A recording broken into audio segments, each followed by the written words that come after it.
मुअज़्ज़िज़ नाज़रीन, परेड एजुटेंट ने गार्ड की कमान संभालने के बाद परचम पार्टी को बालाई चबूतरे पर आने का हुक्म दे दिया है।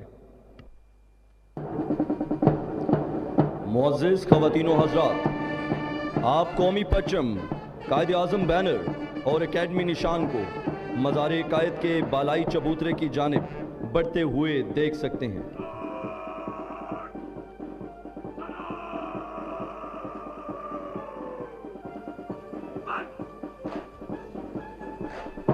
नाज़रीन, आपके सामने से गुजरने वाला ये दस्ता फौजी इस्तिलाह में परचम पार्टी कहलाता है।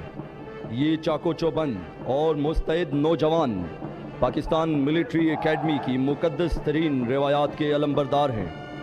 परचम पार्टी में 6 परचम शामिल हैं। दाएं जानिब कौमी अलम और बाएं जानिब कायद आज़म परचम, जो पाकिस्तान मिलिट्री एकेडमी को सन 1948 में गवर्नर जनरल ख्वाजा नाज़मुद्दीन ने अता किया।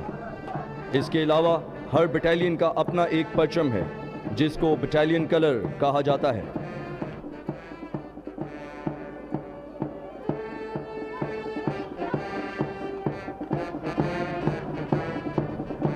तौहीद की अमानत सीनों में है हमारे, आसान नहीं मिटाना नामो निशां हमारा।